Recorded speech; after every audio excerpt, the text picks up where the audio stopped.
Ce 21 novembre 2025 marque l'an 1 du comeback à la primature du général de division Abdoulaye Maïga pour y avoir assuré l'intérim de son prédécesseur durant quelques mois. Son gouvernement est formé le même jour. Le nouveau Premier ministre signe son retour également avec sa casquette de ministre de l'administration territoriale et de la décentralisation, porte-parole du gouvernement. 365 jours après, que retenir de l'action du Premier ministre Abdoulaye Maïga et de son équipe? Les choses sont allées aussitôt très vite. Passation de charges, prise de contact avec les collaborateurs, premier conseil de cabinet, premier conseil des ministres autour du président de la transition, chef de l'État. Suivra sa toute première déclaration publique dans laquelle le nouveau Premier ministre dévoile le contenu de la lettre de cadrage remise au gouvernement par le président de la transition.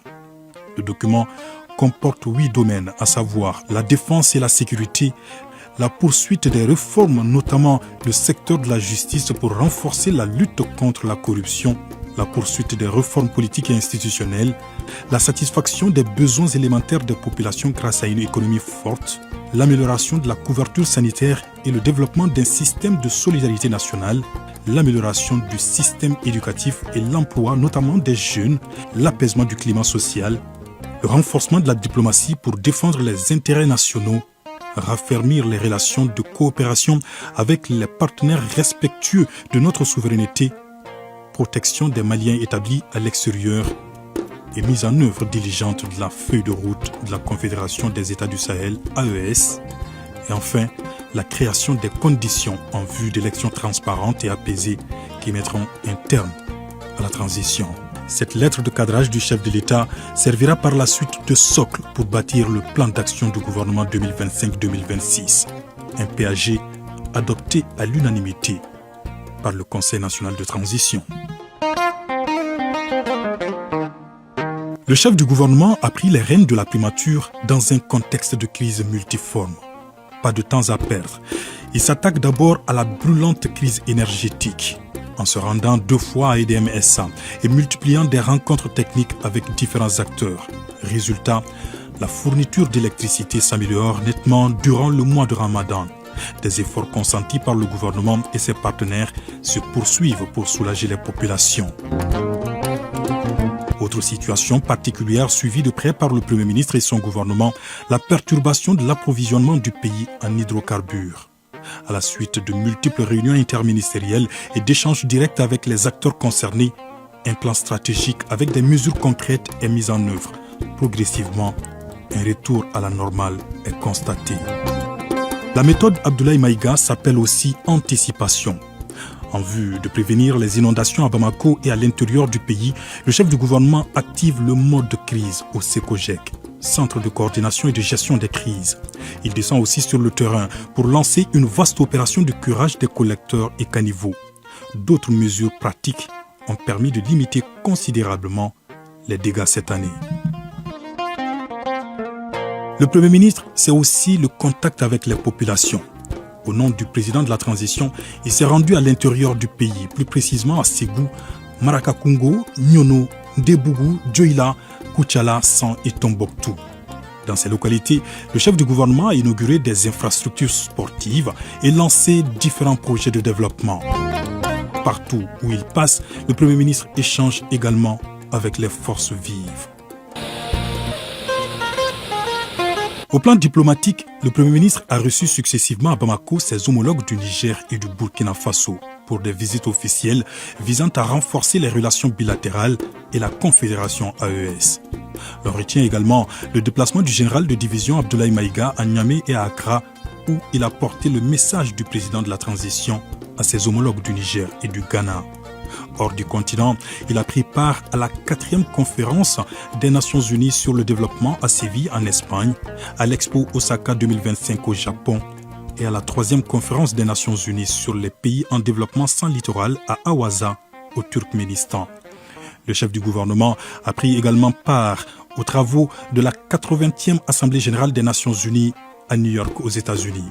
À toutes ces rencontres, le Premier ministre a porté la voix de la Confédération des États du Sahel au nom du président de la Confédération AES, le général d'armée Assimi Goïta. Sur le chantier de la refondation, Le Premier ministre porte une attention particulière à la digitalisation de l'administration, un projet présidentiel visant à digitaliser tous les paiements au Mali. Et face à la cabale médiatique contre le Mali, le chef du gouvernement adopte une riposte méthodique et gagnante. Les journées de renforcement des capacités sur la communication gouvernementale sont passées par là en mars dernier. Et tout récemment, en réponse à certains médias étrangers alarmistes, il a présidé au nom du chef de l'État la première édition du Salon international sur la défense et la sécurité à Bamako, BAMEX 2025.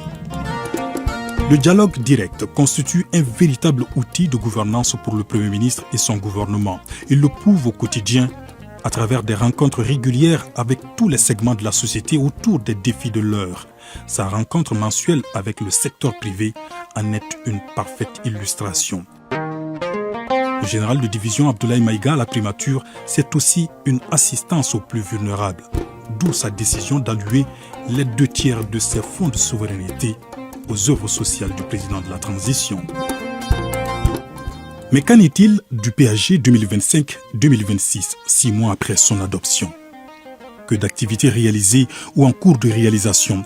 À titre d'exemple, dans le cadre du renforcement de la défense et de la sécurité, l'on note la construction des camps militaires à Bougouni, Koutiala, Djema et Kita.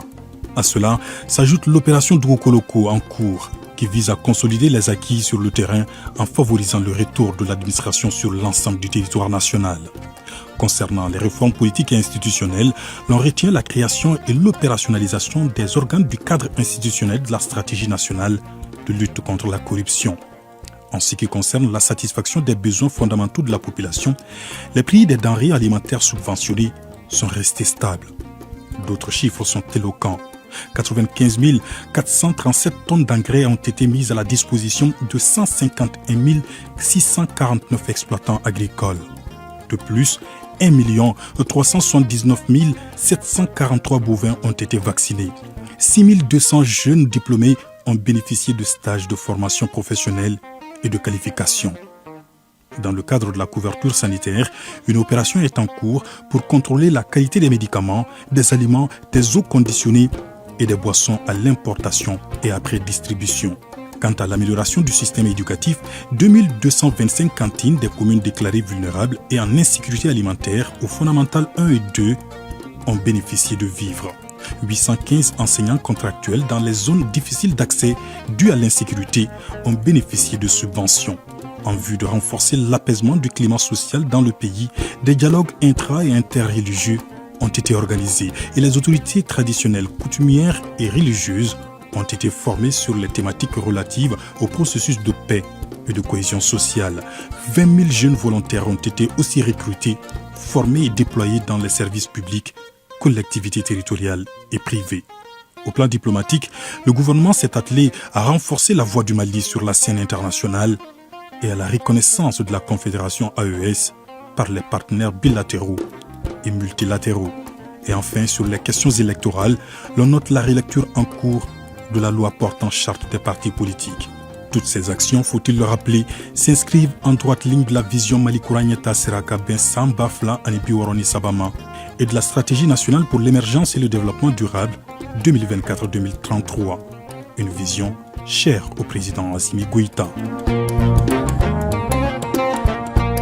En un an, entre écoute, anticipation, fermeté et action concrète, le Premier ministre Abdoulaye Maïga aura imprimé sans doute sa touche en vue de renforcer la défense et la sécurité, les réformes politiques et institutionnelles, le développement socio-économique et la diplomatie du pays.